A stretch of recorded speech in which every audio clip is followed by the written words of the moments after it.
शेतकरी बंधू भगिनींनो नमस्कार. शेतकरी बंधू भगिनींनो, रोजच्या आहारामध्ये मिरचीचं स्थान मोठं आहे. भाज्यांना चव आणि तिखटपणा येण्यासाठी भाज्यात मिरची वापरावीच लागते. मिरचीला देशांतर्गत तसंच परदेशात देखील खूप मोठी मागणी असल्याचं दिसतं. मिरचीपासून लाखो रुपयांचं निव्वळ उत्पादन काढल्याच्या आपल्या अनेक शेतकरी बांधवांच्या यशोगाथा आहेत. त्यामुळं मिरचीचं उत्पादन काढण्यासाठी आधुनिक तंत्राचा आपण वापर केला तर ही मिरची उत्पादन नक्कीच यशस्वी ठरू शकतं. गिरायकाला हिरवी किंवा वाळलेली लाल मिरची कशा प्रकारची लागते याचा अभ्यास करून उत्पादन क्षमता जास्त असणाऱ्या वाणांची लागवड केल्यास मिरचीतून नक्कीच उत्पन्न चांगलं मिळू शकतं. उष्ण आणि दमट हवामानात मिरची जोमानं वाढते, शिवाय उत्पादनही भरपूर मिळतं.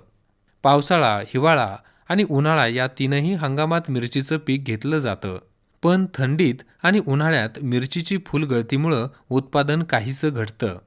साधारणतः 25 ते 30 अंश सेल्सिअस तापमानात मिरचीची वाढ आणि उत्पादनही चांगलं मिळतं. पाण्याचा उत्तम निचरा होणाऱ्या सेंद्रिययुक्त हलक्या जमिनीपासून तर भारी काळ्या जमिनीत मिरची चांगली येऊ शकते. 30 इंच पाऊस असणाऱ्या भागात काळ्या कसदार जमिनीत पावसाळ्यात मिरचीचं कोरडवाहू पीक घेतलं जातं. ज्या क्षेत्रात मिरचीची पुनर्लागण करायची आहे त्या क्षेत्रात पूर्व मशागत चांगली करून 16 ते 20 टन खत जमिनीत घालून जातीनुसार सऱ्या पाडून ठेवाव्यात. मिरचीची रोपं अगोदर तयार करावी लागतात. योग्य व्यवस्थापनातून मिरचीची चांगली रोपे मिळू शकतात. मिरचीची रोपं 40 दिवसात तयार होऊन पुनर्लागणीसाठी तयार होतात. 60 सेंटीमीटरच्या सरीवरंब्यावर बगलेत 60 सेंटीमीटर उंच पसरट वाढणाऱ्या जाती आणि 45 सेंटीमीटरवर बुटक्या जाती लावाव्यात.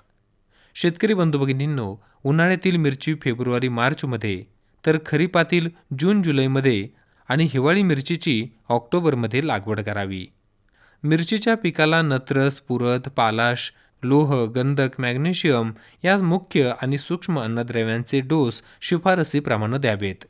मिरचीच्या पिकाला गरजेनुसार पाणी द्यावं, पण फुलांवर झाडे असताना पाणी कमी पडू देऊ नये. झाडांना वरचेवर मातीची भर द्यावी. मिरची पिकाचं क्षेत्र हे तणविरहित ठेवावं. मिरची पिकाला बोकड्या, भुरी, मर, फळकुजव्या यांचा प्रादुर्भाव होत असतो. त्याचं योग्य पद्धतीनं आपण नियंत्रण करणं गरजेचं आहे. अशा पद्धतीनं काळजी घेतल्यास पुनर्लागणीनंतर 2 महिन्यांनी हिरव्या मिरच्या तोडणीला तयार होतात. मिरचीच्या झाडापासून 8 ते 10 तोडे मिळतात. जातीनिहाय एकरी 40 ते 80 क्विंटल हिरव्या मिरच्यांचं तर एकरी 4 ते 5 क्विंटल वाळलेल्या लाल मिरचीचं उत्पादन त्यातून मिळत असतं.